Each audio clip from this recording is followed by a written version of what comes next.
This is Pastor Mark ng The Hub of Christ Lipa, ang makakasama nyo sa ating Bible devotion. At ito yung segment na inaabangan ng mga kaabangers ngayon at I believe sa umagang ito marami tayong matututunan, marami tayong mapagnilayan kapag tayo ay patuloy na lumapit sa ating Panginoon. Tayo po'y manalangin. Panginoong Ama, salamat sa umagang ito sa kagandang pagbukas ng iyong liwanag, bagong liwanag sa bawat isa. Nawa, Panginoon, ang bawat makapakikinig sa oras na ito, Panginoon Lord, ay patuloy mong buksan ang mga pangunawa namin, Panginoon, sa mga banal mong salita, Panginoon, na sa amin ay maihahayag, Panginoon. Maraming salamat, Panginoon. Pinupuri ka namin, pinapasalamatan ka namin araw-araw sa aming buhay, sa lahat ng panahon. Ano man ang mangyari, ikaw ay madakila, ikaw ay mataas. Pangalan mo, Jesus, aming Panginoon at tagapagligtas, Panginoon, ni minsan ay hindi nagkulang sa aming buhay, Panginoon.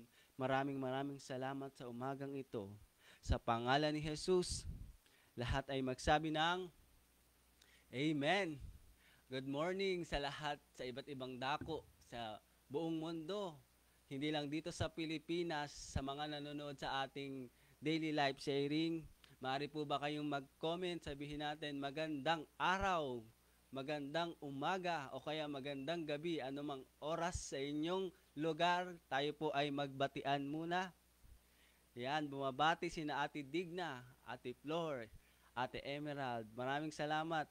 Patuloy tayong sumama sa ating gawain. Pwede nyo pong i-share itong ating live stream. Ito po ay nagaganap tuwing alas 5 ng umaga hanggang alas 6 ng umaga dito po sa ating bansang Pilipinas. At nais ko pong ibahagi sa inyo ang pagpapatuloy ng ating pag-aaral ng salita ng Panginoon patungkol dito sa mga taga-Korinto kung saan si Apostol Pablo ay sumulat sa kanila. At sa aking pagbubuklat ng Bible, pwede po kayong sumabay sa aking pagbubuklat ng Bible. Sabi po dito sa 1 Corinthians 5, yan, 1 Corinthians 5 to 6. Ano nga po uli ang ating pag-aaralan ngayong umaga? 1 Corinthians chapter 5 hanggang 6. 1 Corinthians 5 hanggang 6 sapagkat natapos na po nung isang araw o kahapon lamang ang 1 Corinthians 3 to 4. Yan, kung di po ako nagkakamali, kasama po natin sina Pastor Lay at sina Brother Jai na kung saan nagkakaroon ng pagkakabuhol-buhol ng paniniwala kung si Apostol ba, si Pablo ba ang kanilang mas papanigan. Ngayon kaya, sino kaya ang ating papanigan? Sige, basahin po natin ang sulat sa 1 Taga-Corinto 5. Sabi dito, nakarating nga sa akin ang balitang mayroong kabilang sa inyo na gumagawa ng imoralidad. Kinakasama niya ang asawa ng kanyang ama. Kahit may mga pagano ay hindi gumagawa ng mga kahalayan at nakukuha pa niyang magmalaki, dapat sana'y mahiya kayo at malungkot. At ang taong gumagawa ng ganon ay dapat niyang itiwalag kahit wala riyan sa katawan. Nariyan naman ako sa espiritu, kaya't parang nariyan na rin ako. Ang gumagawa niyan ay hinahatulan ko na sa pangalan ng ating Panginoong Hesus. Kapag tayo'y nagtitipon-tipon, ang espiritu ko ay nariyan sa kapangyarihan ng ating Panginoong Hesus. Verse 5, ibigay ninyo kay Satanas ang taong yan upang mapahamak ang kanyang katawan at nang sa gayoy maligtas ang kanyang espiritu sa araw ng Panginoon. Hindi kayo dapat magmalaki. Hindi ba ninyo alam ang kasabihang napapaalsa ang kaunting pampaalsa ang buong masa? Alisin ninyo ang lumang pampaalsa, ang kasalanan, upang kayo'y maging malinis. Sa gayo'y matutulad kayo sa isang bagong masa na walang pampaalsa na talaga namang ganyan kayo. Sapagkat naihandog na ang ating korderong pampaskwa na walang iba kundi si Kristo. Kaya't ipagdiwang natin ang Pasko hindi sa pamamagitan ng tinapay na may lumang pampaalsa na sagisag ng kasamaan at kahalayan, subalit sa pamamagitan ng tinapay na walang pampaalsa, ang tinapay ng kalinisan at katapatan. Sinasabi ko sa aking sulat na huwag kayong makasilamuha sa mga nakikiapid, hindi ang mga makamundong nakikiapid, sakim, magnanakaw o sumasamba sa Diyos-Diyosan ang tinutukoy ko, sapagkat para sila'y maiwasan, kinakailangan niyong umalis sa mundong ito. Ang tinutukoy ko na huwag ninyong pakisamahan ay nagsasabing sila'y Kristiyano, ngunit nakikiapid, sakim, sumasamba sa Diyos-Diyosan, nanlalait, naglalasing at nagnanakaw. Ni huwag kayong makikisalo sa mga ganyang uri ng tao. Kung sa bagay, wala akong karapatang humatol sa mga hindi Kristiyano, ang Diyos ang hahatol sa kanila. Hindi ba't ang nasa loob ng iglesia ang dapat hatulan? Sabi nga sa kasulatan, itiwalag ninyo sa inyong samahan ang masamang tao. Yan po ang salita sa 1 Corinthians chapter 5. Sa aking pagpapatuloy sa chapter 6, atin pong basahin patuloy, sabi po dito sa sulat ni Pablo, ayusin ang awayan at kapatiran. Verse 1, kung may reklamo ang sinuman sa inyo laban sa kanyang kapwa Kristiyano, bakit siya nagsasakdal sa mga hukom na hindi Kristiyano sa halip na ipaubaya sa mga hinirang ng Diyos ang pag-aayos sa usapin nila? Hindi ba ninyo alam na ang hinirang ng Diyos ang hahatol sa sanlibutan? Kung kaya ang hahatol sa sanlibutan, hindi ba kayang hatulan ang gayang kaliit na bagay? Hindi ba ninyo alam na hahatulan natin ang mga anghel? Gaano na lang ang mga bagay na may kinalaman sa buhay na ito? Kung may mga usapin kayo, bakit ninyo ito idinudulog sa mga taong hindi kinikilala ang iglesia? Dapat kayong mahiya. Wala bang isa sa man lang sa inyo na marunong mag-ayos ng awayang itong ng magkakapatid? Bakit nasasakdal kayo sa hukuman, kapatid laban sa kapatid, at sa harapan naman ng mga hindi mananampalataya? Ang pagkakaroon ninyo ng usapin laban sa isa't isa ay isang ngang kabiguan sa inyo. Bakit hindi na lang ninyo hayaang gawan kayo ng masama? At bakit hindi na lamang ninyo hayaang madaya kayo? Subalit, kayo mismo ang gumagawa ng masama at nandaraya.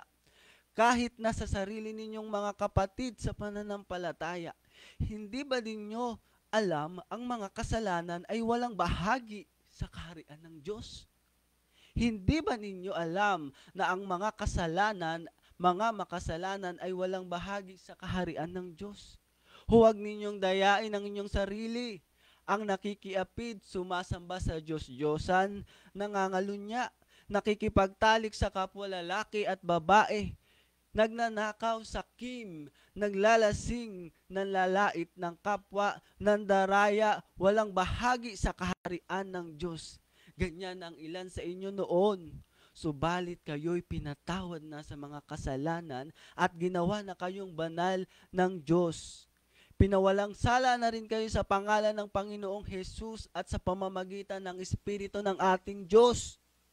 May nagsasabi, malaya ako makagagawa ng kahit ano, ngunit ang sagot ko naman, hindi lahat ng bagay ay nakakabuti.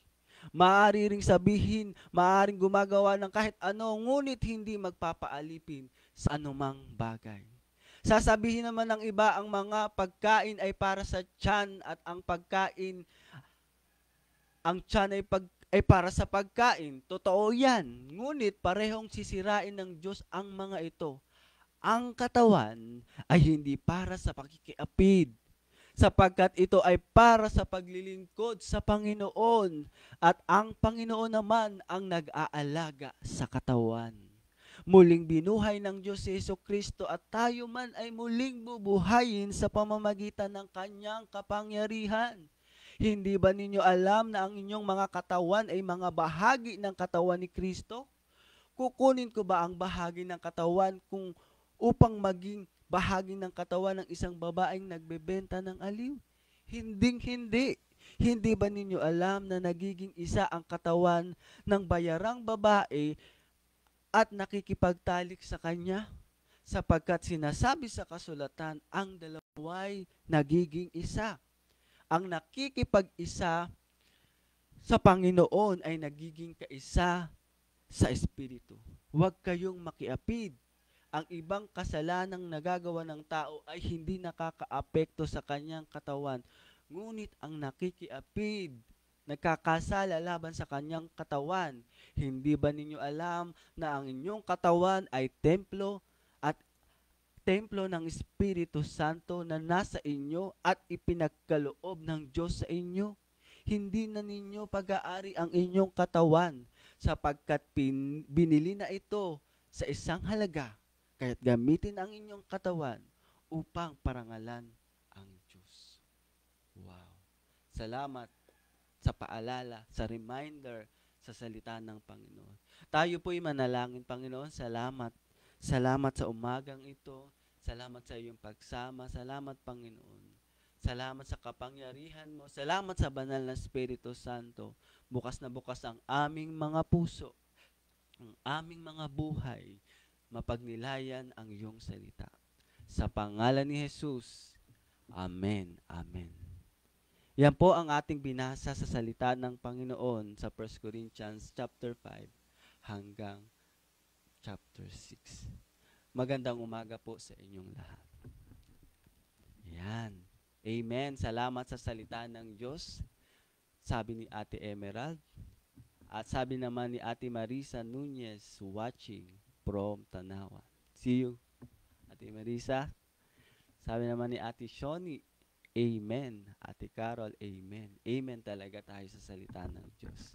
At naniniwala ako mga kapatid na may gagawin ang Diyos sa atin sa taong ito. At habang pinagninilayan ko ang salita ng Panginoon dito sa 1 Corinthians 5-6, ang nagtimo talaga sa akin ay yung sa verse 9. Ang sabi po sa verse 9, sabi dito sa chapter 6 ng verse 9, kung ating babalikan po ang ating binasa, ang sabi po dito, hindi ba ninyo alam na ang mga makasalanan, or ibig sabihin ang mga hindi matuwid, ang mga makasalanan ay walang bahagi sa kaharian ng Diyos. Alam natin, gusto natin sa taong 2025, itong taon na ito, ay makasama natin ang Panginoon na lupa man ay langit na rin. Amen po ba?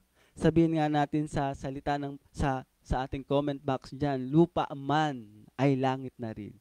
Gusto natin yung kaharian ng Diyos ay sumasa atin, na bagaman nandito pa tayo sa lupa, langit na rin. Pero sinasabi dito, hindi ba ninyo alam na ang mga makasalanan ay walang bahagi sa kaharian ng Diyos? Sino po dito ang hindi makasalanan? Itaas po ang kanang kamay. Lahat po, di ba? Tayo nagtaas ng kamay. Lahat tayo ay mga makasalanan. Pero malinaw pong sinasabi dito na ang mga makasalanan ay wala ng bahagi sa kaharian ng Diyos. Ngayon, Pastor, ang tanong, ngayon ako ay makasalanan at sabi dito sa binasa natin, ay wala kaming bahagi sa kaharian ng Diyos. Papaano po kami magsisimula ng tama sa Panginoon kung ngayon pa lang ay wala na kaming bahagi? Kung babasahin po natin sa English, do you not know that the unrighteous will not inherit the kingdom of God? So, ibig sabihin po dito, we need to be righteous. From sinners to righteous. So, papaano yung ganong transition?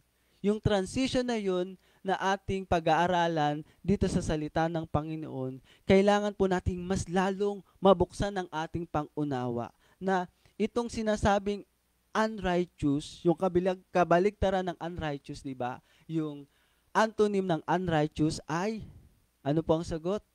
Ang kabaligtaran ng unrighteous ay pagiging righteous. So, para makapagsimula tayo ng tama sa ating paglilingkod, sa ating mga buhay, mga kapatid, tayo po ay kailangan maging righteous. Ano po ba itong righteous na ito na binabahagi ni Apostol Pablo na tayo mga naglilingkod na, sabi dito, 'di ba, binasa natin napakalinaw, na huwag kayong mag-away. Bakit kailangan niyo pa pumunta doon sa hukuman ng tao para kayo ay husgahan? Kailangan natin bumalik dito sa mga nagsasalita sa atin na mayroong spiritual authority. Babalik tayo sa ating mga pastor. Lord, nananalangin ka, Lord, kailangan kang bumalik, kailangan kong maging righteous. Papaano po ba ito? Kailangan natin ang isa't isa. Kailangan natin ang simbahan. Kailangan natin ang ating mga spiritual leader. Kaya itong pinapaalala ni Apostol Pablo na hindi ba ninyo alam na wala talagang bahagi, kahit na nasa iglesia na tayo ng ating Panginoon, ay wala talagang bahagi ang mga makasalanan sa kaharian ng Diyos. Kasi ang sabi po dito, ang pagiging matuwid, ang pagiging righteous or yung righteousness sa salitang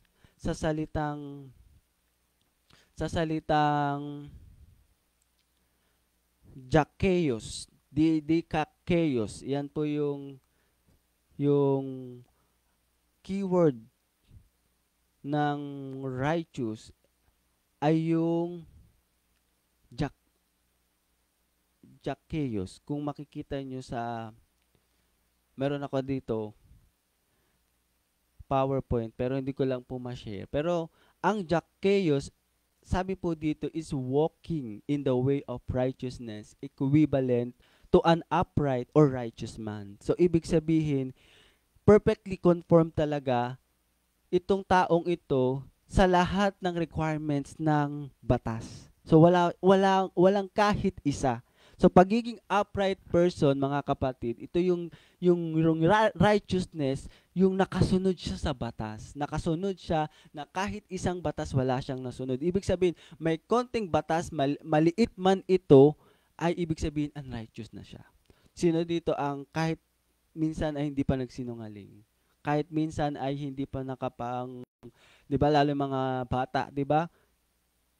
Nakapang kupit sa bulsa ni inay. So, lahat ng ito ay bilang sa batas. So, ang pagiging righteous, sabi dito, perfectly conformed to the just requirements of the law. Kaya, wala talagang makakatawid sa pagiging righteous kasi aminin natin sa hindi pa bumubuka ang ating mga labi. Minsan tayo ay, 'di ba, minsan nalalait na yung ating mga mata. Mata pa lang, tingin pa lang, tayo ay nagkakasala na. Nagsasalita pa lang ang tao, tayo ay may sinasabi na. So, ibig sabihin, hindi natin kaya maging perfectly na masunod ang batas. Di ba? Hindi ka pa man nangangalunya ka na, sabi sa Bible, kapag ikaw ay tumitingin ng malaswa doon sa katawan ng isang tao.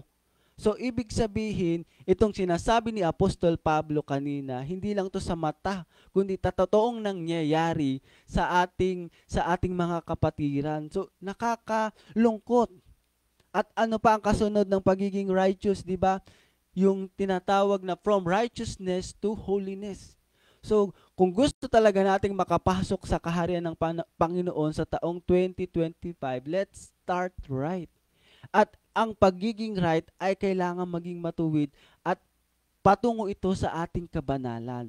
At ang kabanalan ay galing po siya sa salitang hagios, na ibig sabihin ay sacredness or separation or cutting or dedicated to God. Sabi po yan sa kung tatalon tayo sa ibang book or ibang chapter ng Corinthians, sabi sa 2 Corinthians, we are living a consecrated life, a life separated for God's purpose. 'Di ba? We are spirit and completing holiness. So kung babalik tayo sa totoong purpose natin, bakit kailangan natin bumalik sa ating pagiging matuwid? At ano ba ang naging sanhi nito? Bakit yung totoo nating anyo na tayo'y matuwid, na sana hindi nagsulat ng ganito si Apostol Pablo sa sa kanilang mga nasasakupan doon, kahit mismong mga taga-iglesia nagkakaroon ng ganitong katinding kasalanan, papaano ba tayo makaalis sa ganitong sitwasyon? From sinners to righteous. Sige po, papaano po kaya? 'Di ba? Napakahirap naman nun, pastor, para kami ay makapasok sa kaharian ng Panginoon. Kasi sa totoo at sa hindi nyo alam, marami talaga po akong nagawang kasalanan. So kung ganyan po ang ating katwiran at alam natin tayo makasalanan, tandaan po natin, iyan po ang likas ng ating buhay nung tayo ay wala pa sa Diyos. So, ang kalikasan talaga natin nung wala pa tayo sa Diyos ay nasa kalikasang katawan ni Adan, ni Eva. Doon kasi tayo nagmula. At alam natin, mula kina Eva at Adan, doon nang galing ang pagsuway. Doon unang naranasan ng tao ang tukso na kung saan bagaman kasama na nila ang Diyos, bagaman nature nila na sila ay banal, walang dungis, wala man lang kapintasan, hindi nagkakasala, hindi nila alam na sila ay nakahubad pala. Pero nung dumating ang tukso, nung dumating si Satanas sa kanilang buhay, sila ay tinukso, sila ay tinempt, sila ay natisod, sila ay nadapa at nakita nilang sila ay hubad pala. At doon dumating na kahit anong gawin nating bait, kahit anong gawin nating mabuti sa ating buhay, kapag tayo ay patuloy na dumadaloy ang dugo ng kasalanan sa atin na ating minanapa sa ating mga ninuno, hindi talaga tayo kayang maging matuwid. Sa pag-iyak pa lang, di ba? Sa nasa sinapupunan pa lang tayo ng ating mga nanay, tayo ay makasalanan na. So sa ating ginagawang mabuti, walang masama dyan. Mabuti nga, tama po ba? Pero ang tinutukoy dito, mga kapatid, papaano ba tayo babalik doon sa totoo nating nature? 'Di ba? Ang totoo nating nature hindi naman talaga falling nature, yung na yung nahuhulog lagi sa tawag ng laman, sa tawag ng mata, tawag ng mga kamunduhan. Ang fallen nature ay bunga lang yan ng nangyari sa ating unang tao na si Eva at Adan. Ngayon, paano tayo babalik doon sa lumikha kina Eva at Adan? Yun talaga. So, kailangan natin makat yung anumang sumpa ng ginawa ng unang tao. Sabi dito sa Romans 5:17, kung babalikan po natin, so, ano ba itong pinapangaral ni Apostol Pablo about ditong unrighteousness and righteousness na kailangan natin itong ihayag sa mga tao? Sabi sa Romans 5:17, by one man's offense, o sa pamamagitan ng pagsuway ng isang tao, yun yung nabanggit ko po kanina, ay naghari ang kamatayan. Nakita nyo po, napakalaki ng impact, no? By one offense, death reigned by everyone. Sabi dito, ngunit sa pamamagitan din ng isang tao, si Heso Kristo, ang mga taong pinagpala ng sagana at itinuring matuwid ay maghahari sa buhay. So, by one man's offense, death reigned. But, dito, mababasa natin, for if by one man's offense, death reigned by one, much more they which receive abundance of grace and of the gift of righteousness shall reign in life by one, Jesus Christ. So kung sa isang taong nagkasala, lumaganap ang kamatayan, sa isang taong nagkatawang tao, ang Panginoong Jesus, sa pagsunod niya, lumaganap ang bunga ng katuwiran. At ito yun, yung pinapangaral ni Apostol Pablo. Huwag na tayong bumalik doon sa dati nating likas. Huwag na tayong bumalik sa pagiging makasalanan. Yes, totoo, tayo naging makasalanan. Pero nung tinanggap na natin ang Panginoong Jesus, tayo ngayon ay itinuturi ng matuwid. Because that is the gift of righteousness.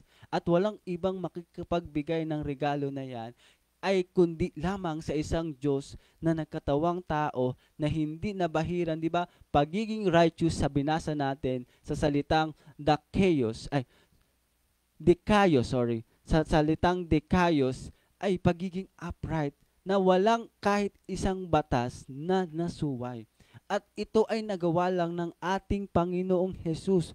So sa makatuwid, iisa lamang mga kapatid ang totoong taong naging matuwid. Walang iba, kahit sinong mga tao na nilalang magagaling na lingkod, name it, only Jesus. So there is power in the name of Jesus. So kapag tinawag natin ang Panginoong Jesus, talagang mayroong kaligtasan, mayroong buhay, mayroong pagpapala at gusto mo ng pagpapala sa taong 2025. Let's start the year right with righteousness. Ito ang aking nakita sa pahayag ni Apostol Pablo dito sa kanyang mga kamanggagawa. Sabi di ba dito, huwag ninyong dayain. Sabi dito sa verse 9, hindi ba ninyo alam na ang makasalanan ay walang bahagi sa kaharian ng Diyos? Huwag ninyong dayain ang inyong sarili. Huwag niyong dayain ang inyong sarili. Ang nakikiapid, sumasamba sa Diyos-Diyosan, nangangalunya, nakikipagtalik sa kapwa lalaki, babae, nagnanakaw, sakim, naglalasing, naglalait ng kapwa, ng daraya, walang bahagi yan sa kaharian ng Panginoon. Gaya ng ilan sa inyo noon. So, balit pinatawad na sa inyo ang mga kasalanan at ginawa na kayong banal ng Diyos. From righteous to holy. Mga kapatid, kung babasahin pa natin ang ibang chapter ng Bible, sasabi sa Hebrew 12:10, sa loob lang ng maikling panahon, sabi dito, dinidisiplina tayo ng ating magulang para sa ating ikabubuti. Gayong itinutuwid tayo ng Diyos sa ikabubuti natin upang tayo maging banal na tulad niya. Diba?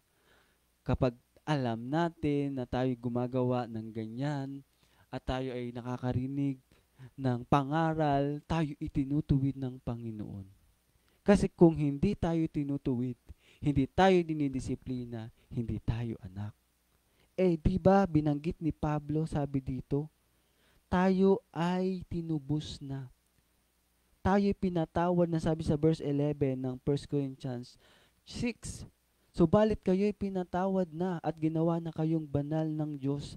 Pinawalang sala na rin kayo sa pangalan ng ating Panginoong Jesus at sa pamamagitan ng Espiritu ng ating Diyos. Kaya mga kapatid, yung nature natin, yung nahuhulog nating nature sa laman, ito ay pinalitan na. Tinapos na ng Panginoon. Malinaw po yan sinasabi na lahat ng unrighteous, sabi sa Ephesians 2:1-3. Ephesians 2:1-3, sabi po dito. Sabi dito, we deserve wrath. Ibig sabihin, deserve ng falling nature na tayo ay magkaroon ng wrath. Ano ba yung wrath sa Tagalog? Hindi po daga.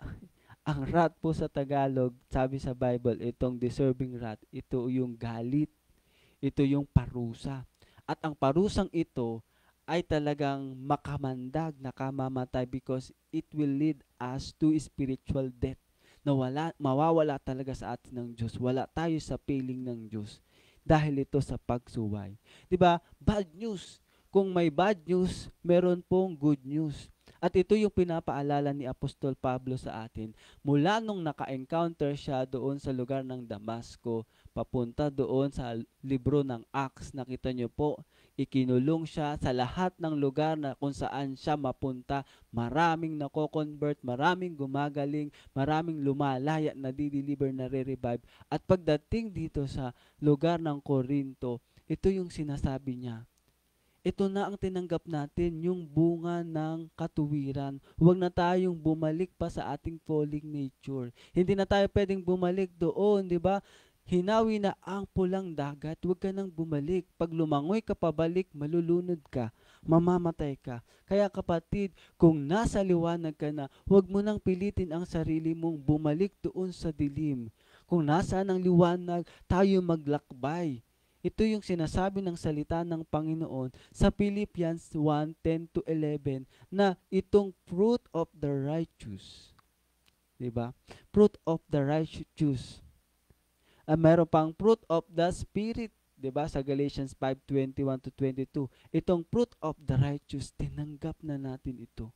So sabi sa Philippians 1:10, 'di ba? We are filled with the fruit of righteousness that comes through Jesus Christ to the glory and praise of God. Nga lamang, alam natin may moral requirements pa rin. Nandito pa rin tayo nakatungtong sa lupa. Ang mata pa natin ay nakakakita ng mga laman. Ang ating puso ay meron pa rin kataasan kung minsan. Kaya merong moral requirements. At ito ba ang moral requirements? Ito ay merong physical at merong spiritual. So kailangan nating makasunod dito. Yes, tinanggap na natin ang Panginoon, pero hindi dapat tayo tumitigil sa ating pagsunod. Hindi tayo tumitigil kasi tayo ay mga lingkod ng Diyos. At ang mga lingkod, di ba, ang mga soldier ay hindi basta-basta nadadapa. Ang mga soldier ay hindi basta naiinitan at tumatakbo pagka oras ng labanan. Ang soldier, ang kingdom soldier, no, hindi ka kagaya ng tsokolate na kapag dinala ka sa init ay matutunaw, kundi we are strong. Makita mo man ang mga temptation sa iyong paligid, kagaya mo si Jesus, na hindi lamang sa tinapay na bubuhay ang tao, kundi sa bawat salitang namumutawi sa bibig ng Diyos. So sa context na ito, kailangan po natin mga kapatid, una, so we can start right this year with righteousness. Talikuran talaga natin yung binanggit ni Apostol Pablo dito. 180 degrees. Talikuran natin ang kasalanan at harapin natin ang Diyos na may kaloob ng katuwiran. Ulitin ko, una, talikuran natin ang kasalanan at harapin natin ang Panginoong Jesus na nagbigay sa atin ng ating buhay. Saan po yan mababasa? Sabi po dito sa Santiago chapter 1 verse 21-23, kaya talikuran na ninyo ang inyong maruruming gawa. Alisin ang masasamang asal. Magpakumbabang tanggapin ninyong taimtim sa inyong puso ang salita ng Diyos, sapagkat ang salitang ito ang makapagliligtas sa inyo. You want to start right, mga kapatid?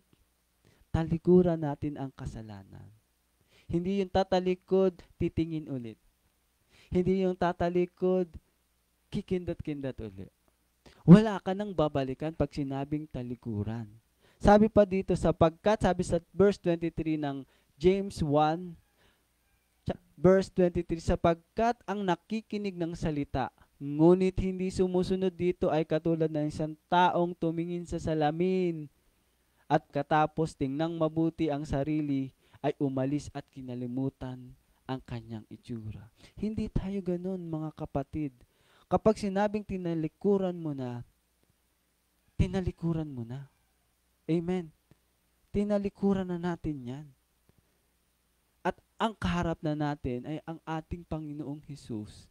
Di man natin siya nakikita, pero alam natin sa ating puso, no, sa ating espiritu, ang ating katawan ay templo ni Kristo.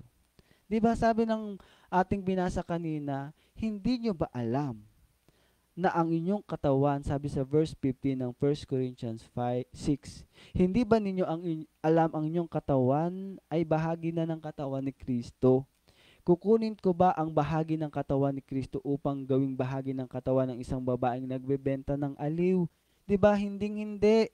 Hindi ba ninyo alam na nagiging isa ang katawan ng bayarang babae sa nakikipagtalik sa kanya? Kaya't sinasabi sa kasulatan, ang dalawa'y magiging isa.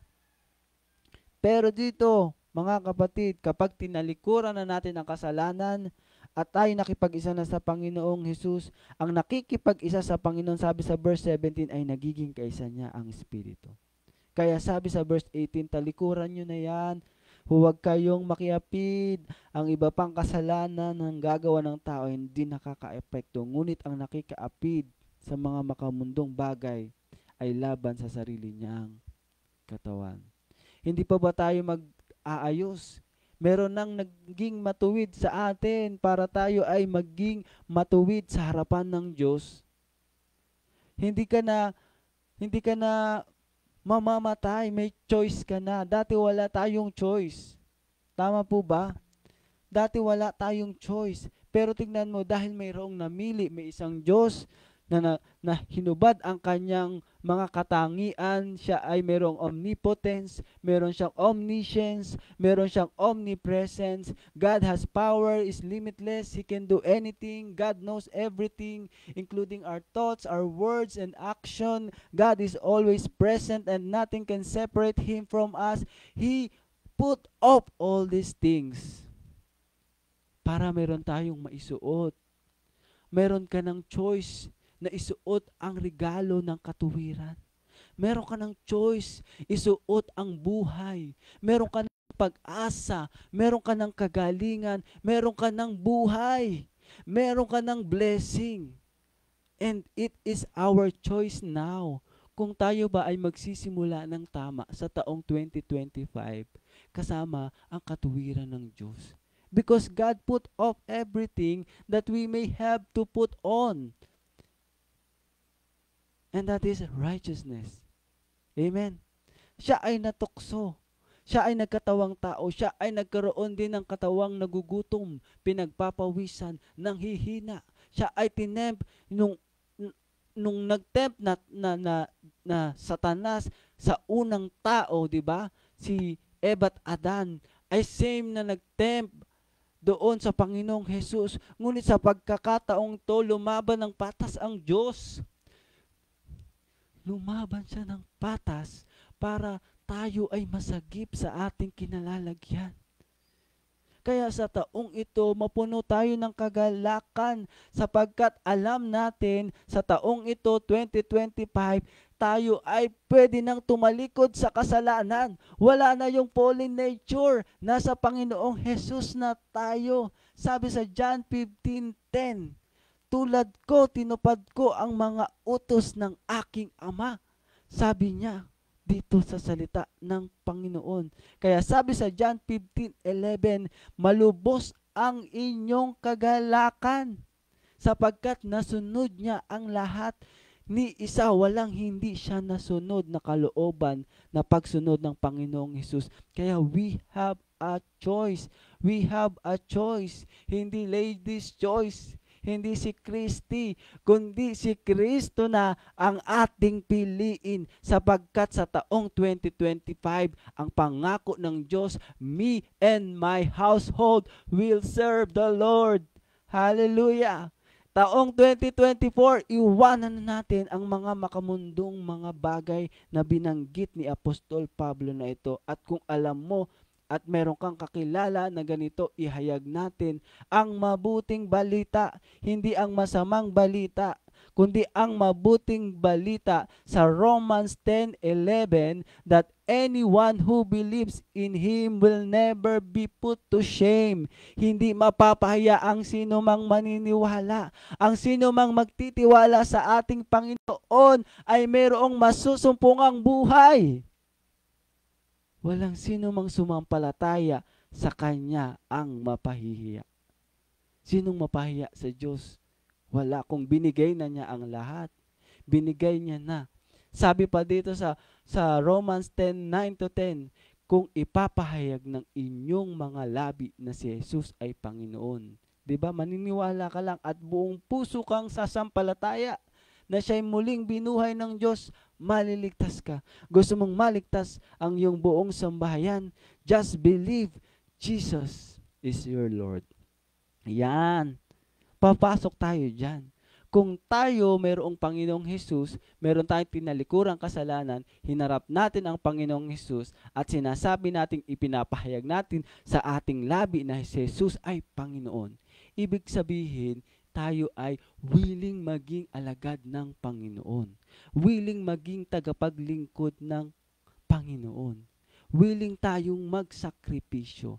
Willing tayo na gawin ang kalooban ng Diyos, ang tibok ng Diyos. At willing tayo na wala na tayong sumasang-ayon din tayo na wala na yung mga pagnanasa, kundi ang pagnanasa natin ay masunod na ang kalooban ng Diyos. Masunod na kasi meron na tayong access sa langit. Sabihin mo sa comment box, meron na akong access sa langit. Meron na akong access sa langit. Kaya ko nang magpala. Kaya ko nang magpagaling. Kaya ko nang yumakap sa mga walang kapag-apag-asa. Kaya ko nang magpangiti. I have the authority. I have the healing power. I have the wonders. At dahil ito kay Kristo. Kung meron ka ng ganyang kakayanan, the gift of righteousness, at sinabi mo sa iyong labi na si Jesus ang iyong Panginoon, hindi ba dapat sa taong 2025 mag-upgrade ang ating paglilingkod? Yan ang number 2. Una, talikuran ng kasalanan, harapin si Jesus. Pangalawa, para tayo ay makapagpatuloy at yung sinasabi ni Apostol Pablo, ito, no, tayo ay katawan ni Kristo. Kung katawan tayo ni Kristo, siya ang ulo at sinasabi natin sa salita ng ating labi na siya ay Panginoon, tayo ay mag-upgrade sa ating paglilingkod. Type po natin, mag-upgrade na. Mag-upgrade na. Yan. We have the power and mighty hand of God. Nasa atin na ang righteous. He enable us to command the devil. Wala ka na. Tutupukin na kita. Nandyan ka, kagaya ng leon, tutupukin na kita. So, sa taong 2025, mga kapatid, we need to command the devil. We have a hand, a healing power hand. They can recover. We need to position ourselves because God positioned Himself for us na tayo ay maging matuwid at makabalik sa totoong anyo natin. Na tayo ay mayroong kapuspusan ng ating Panginoong Jesus. Na tayo ay mayroong self-reproduction. Yung potential natin ay lumabas. Yung potential natin magpayaman from inside lumabas. Sa ating pagpapatuloy, sa ating paglilingkod, tama na yung ating elementary. Na lagi na lang tayo ginaguide. Tayo ay mag-upgrade na. Huwag nating maliitin ang ating sarili. Sapagkat ang Diyos never kang minaliit. Never kang tinignan kasi napakahalaga mo sa Diyos. Kung hindi ka ba naman mahalaga, siya ba ay mamamatay para sa iyo at para sa akin? Ganun katindi. Sinong tao ang may tamang isip na magpapakamatay para sa kanyang kaibigan? Pero ang Diyos, may tama siyang isip, may tama siyang puso. Inialay niya iyon para sa iyo, para makapaglingkod ka at meron kang hawak-hawak. Ang hawak-hawak mo, access mo ang langit at ang panalangin mo, pag sinambit mo yan, lifestyle mo yan, pag nagsambit ka ng pagpapala, ito ay lalabas ng himala. Kaya mga kapatid, busy naman tayo sa ating kinakabuhay, sa ating pag-aaral. Mga normal na gawain yan. Pero sa pagdating sa spiritual, kailangan tayo ay mag-upgrade. Dahil kakaiba nga tayo, we are peculiar. We are priests. Kasama tayo sa King of Kings, di ba? Ang Panginoong Jesus ang hari. We are one of the King. So, hindi lang dapat matenga ang buhay natin sa pag-aalaga ng bata, sa pagtitinda sa ating tindahan o sa ano pa man. Maganda yan. Pero taong 2025, mag-upgrade yung ating paglilingkod. Pag sinabing upgrade, hindi downgrade. Huwag mag-downgrade. Lapit lalo tayo sa Panginoon. Hebrew 4:16. Because Jesus have won the victory. Hindi yung pagiging relihiyoso natin. Tanggalin natin yan tayong 2025 na tayo ay nagiging self-righteous. Na, nagsisimba naman ako, okay na yun, nagbabasa naman ako, pero hindi ko na i-upgrade yung aking paglilingkod. Okay na ako dito. Hindi ko na i-upgrade, hindi na ako mag-evangelize, okay na ito. So kaya tayo nakatanggap sa Panginoong Jesus para tayo ay maging kamay niya, maging extended heart niya dito sa lupa na hindi man natin nakikita ang Diyos, pero ang Diyos makikita natin pag nakikita sa ating pag-ibig. Kaya we are dedicated. So from righteousness, let's begin sa bagong yugto ng ating paglilingkod to holiness. Yan ang mag-upgrade. Sapagkat nasusulat, sabi sa salita ng 1 Peter 1:16, magpakabanal kayo sapagkat ako'y banal. Hindi naman pwede, di ba, meron kang idol mo itong trabaho mo, idol mo ito, idol mo itong kahit itong ministry mo, di ba, naging idol mo. Pero may Diyos ka. You cannot serve two master at a time.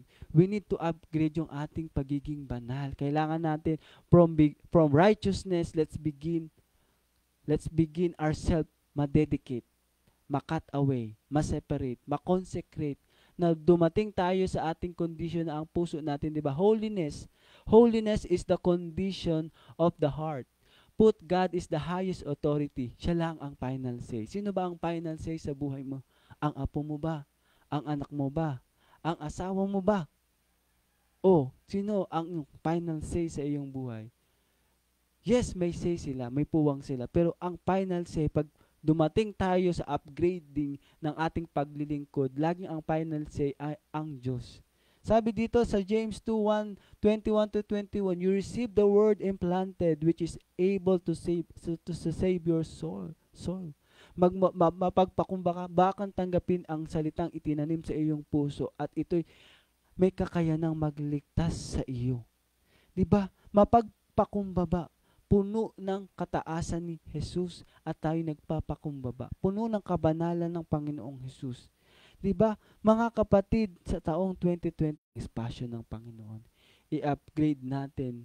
Ang puso natin ay puno ng kabanalan, katwiran, sapagkat sa puso nang gagaling, sabi sa Matthew 15:17, ang masasamang kaisipan, pagpatay, lahat pangangulo niya. Tingnan niyo po, pagnanakaw, pagiging saksi, yung mga binasa ni mga sinulat ni Apostol Pablo, diyan pala nanggaling lahat yan sa puso. Para tayo makapag-upgrade sa ating paglilingkod, tama na yan, ibalik natin ang puso natin sa ating tamang pagsamba. Buuin natin ang sanctuary ng Panginoon that He may dwell in us. Yan ay mapuno ng kabanalan. Ma-implant yung salita ng Panginoon, di ba? Be a doers, prove of His word. Be a doers of the word and not hearers only. Yan ang salita ng Diyos. Kaya yung puso natin, kapag tama yan, yung access natin sa langit, hindi mapuputol yan. Kasi yan ang connection natin sa Panginoon, yung ating puso. Hindi tumitingin ang Panginoon sa sakripisyo mo, nagpupuyat ka. O kaya nagbibigay ka ng malaki. Hindi. Tumitingin lagi ang Panginoon kung gaano ka-solid ang puso mo sumunod sa salita niya. Diba? Seek you first. Seek. Ang puso ang humahanap, ang nananabik. At kung gusto mo ng katagumpayan sa taong 2025, Matthew 6:20-23, pagsikapan ninyong pagharian ng Diyos. At maghahari ang Diyos diyan sa ating mga puso. Let's upgrade our heart para tayo makapaglingkod ng tama. We cannot serve na nabiburden ang puso natin, pero ang puso natin hindi na nabibless. Amen. Diyan kumakatok ang Panginoon sa puso natin sa Pahayag 3:20, 'di ba? Kumakatok siya sa pintuan at ang pintuan noon ay puso natin. Kundi ring ginino man ang tinig at bubuksan ng pinto, papasok ako sa kanyang tahanan at kakain kasalo niya. 'Di ba? Ang salita ng Diyos ay manatili diyan. Isaiah 4:8, manatili sa atin nakaukit. Ang damoy nalalanta, kumukupas ang bulaklak, pero ang salita ng Diyos, mga kapatid, sabi ng salita ni Isaiah, nananatili magpakailanman. Huwag na tayo doon sa bad news, temporal. Dito tayo sa eternal, nananatili magpakailanman. Para makapaglingkod tayo ng tama sa harapan ng Panginoon. Let my son go that he may serve me, sabi sa Exodus 4:23. Na ma-serve natin ang purpose natin sa taong 2025. Upgraded version ng Pastor Mark, upgraded version ni Ate Rose, Ate Emerald, Ate Yoli, sino pa? Ate Flor, Ate Doktora May, Ate Shoni, lahat ng mga nagko-comment, Sister Chita, upgraded version ako ng 2025 because I want to serve the Lord. God made me free that I may serve Him. Sa taong 2025, Lord, salamat sa aming pagninilay. Pinagpala mo kami, Panginoon. Sino man dito ang nahihirapan, napapagod sa kanilang paglilingkod, Lord, ibalik mo sa kanilang puso, Panginoon, ang tamang puso na handang maglingkod sa iyo. Sambahin ka. Pagpalain ka, Panginoon. Sa umagang ito, Panginoon, Lord, sa aming pagninilay, pagbubulay-bulay ng sulat ni Apostol Pablo, Panginoon, na Panginoon, Lord, walang makakapasok sa kaharian mo, sino mang mga makasalanan, hindi matuwid.